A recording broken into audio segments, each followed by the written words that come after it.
Hotels ను gas కష్టాలు వెంటాడుతున్నాయి. Commercial gas సరఫరాలో అంతరాయం ఏర్పడటంతో హోటల్స్ నిర్వాహకులు అవస్థలు పడుతున్నారు. మరో 2 రోజులు ఇలానే కొనసాగితే హోటల్స్ మూసివేసే పరిస్థితి వస్తుందని ఆవేదన వ్యక్తం చేస్తున్నారు.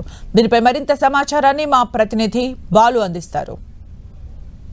అమెరికా ఇజ్రాయెల్ యుద్ధం ప్రారంభించినప్పటి నుండి ప్రపంచవ్యాప్తంగా ఇంధన కొరత ఏర్పడుతుంది. ముఖ్యంగా భారతదేశంపై ఈ ప్రభావం మరింత జటిలమవుతున్న పరిస్థితి. 2 రోజుల నుంచి కొద్దిగా తగ్గుతున్నటువంటి గ్యాస్ నిల్వలు ఇప్పుడు హోటల్ రంగాన్ని కుదేలు చేసే పరిస్థితి ఏర్పడుతుంది. పూర్తిగా మరికొద్ది గంటల్లోనే హోటల్స్ అన్నింటికి కూడా పూర్తిగా ఏవైతే ఈ గ్యాస్ సంబంధించినటువంటి కమర్షియల్ గ్యాస్ సంబంధించినటువంటి కొరత ఏర్పడనుందని చెప్పేసి మనకి ప్రాథమిక సమాచారం ఉంది. సార్, తాజాగా ప్రస్తుతం ఎలా ఉంది పరిస్థితి, సప్లై కానీ దాని కానీ పరిస్థితి?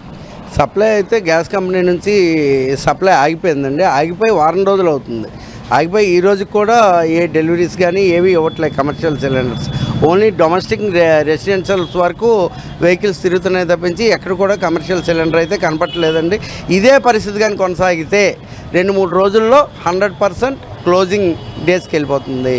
దీన్ని ఇమీడియట్గా కేంద్ర ప్రభుత్వం స్పందించాలి, రాష్ట్ర ప్రభుత్వం స్పందించాలి. దీని మీద కఠిన నిర్ణయం తీసుకొని దీన్ని ఏదో ఒక విధంగా ఒక పద్ధతిగా, అంటే దళారుల చేతిలోకి వెళ్లకుండా డైరెక్ట్గా హోటల్స్కి చేరేటట్టు మంచి నిర్ణయం తీసుకోకపోతే మాత్రం హోటల్ ఇండస్ట్రీ మీద ఆధారపడిన కొన్ని వేల మంది కుటుంబాలు రోడ్డున ఎక్కే పరిస్థితి ఏర్పడుతుంది. సార్, అనేక మంది ఇతర ప్రాంతాల నుంచి పట్టణాలకు వస్తూ ఉంటారు. ముఖ్యంగా మీ వర్కర్స్ పైన ఈ ప్రభావం ఎలా ఉండబోతుంది ఈ 2-3 రోజులు?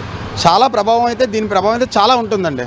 ఎందుకంటే శ్రీకాకుళం పట్టణంలో చుట్టుపక్కల విలేజ్లు చాలా ఎక్కువ ఉన్నాయండి. మంది హెడ్ క్వార్టర్స్, ఒక హాస్పిటల్, ఒరిస్సా నుంచి శ్రీకాకుళం వరకు శ్రీకాకుళంకి వస్తారండి హాస్పిటల్స్ పని మీద.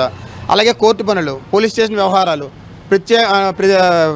వాళ్ళ పెళ్లి పనులు కావచ్చు, వేరే మార్గాలు, వేరే పనులు కావచ్చు. ప్రతిదానికి శ్రీకాకుళం మూల బిందువు అండి. ఈ మూల బిందువుకి రోజుకి కొన్ని వేల మంది వస్తారు. అది మనం చెప్పక్కర్లేదండి. ఆర్టీసీ చూస్తే ఆర్టీసీ గణాంకాల్లో కూడా చెప్తారు జిల్లాలో ఎంతమంది ఎన్ని రోజులు రవాణా చేస్తున్నారు ఏంటని చెప్పి.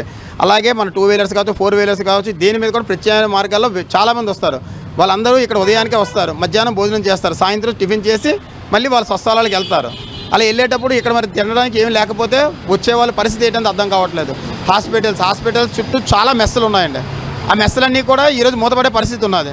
హాస్పిటల్కి వచ్చే విజిటర్స్ కావచ్చు, హాస్పిటల్లో ఉండే పేషెంట్స్ కావచ్చు, ఎక్కడ ఎవరికి కూడా ఆహారం దొరికే పరిస్థితి అయితే లేదండి. ఇంకొక 2-3 రోజుల్లో చాలా తీవ్రంగా ఉంటుందండి సమస్య అయితే. మరోవైపు మెట్రో నగరాలు ఇప్పటికే మూతపడిన పరిస్థితి, ఇప్పుడు మనలాంటి చిన్న జిల్లాలకు కూడా స్కేర్సిటీ వస్తుంది. ఇలాంటి నేపథ్యంలో మీరు ప్రత్యామ్నాయాలు ఏమైనా చూస్తున్నారా? ప్రత్యామ్నాయాలు ఏమైనా దొరుకుతున్నాయా అసలు? కానీ కట్టెలు కానీ ఎదురు ప్రత్యామ్నాయాలు జరగడానికి అవకాశం లేదండి. ఎందుకంటే ఈ పొల్యూషన్ కారణంగా ఊక పొయ్యిలు, కర్ర పొయ్యిలు ఇటువంటివన్నీ మూతపడిపోయాయండి. ఎప్పటి నుంచో గవర్నమెంటే వాటిని నిషేధించింది. పూర్తిగా గ్యాస్ మీద ఆధారపడి ఉంది కాబట్టి ఇటు శ్రీకాకుళం జిల్లాయే కాదు, దేశం మొత్తం కూడాను అస్తవ్యస్తంగా ఉంది. కనీసం మాకు సప్లై లేకుండా మేము ఎక్కడి నుంచి గ్యాస్ సిలిండర్లు తీసుకొచ్చి విద్యార్థులకు వంట ఎలాగా మేము చేసేదంటూ కూడా వారు కూడా ఆవేదన వ్యక్తం చేస్తున్న పరిస్థితి. వారుగా శ్రీకాకుళం వ్యాప్తంగా అయితే గ్యాస్ కష్టాలు అయితే కొనసాగుతున్న పరిస్థితి అయితే కనిపిస్తుంది. కెమెరామెన్ సూర్యతో బాలు, NTV శ్రీకాకుళం జిల్లా.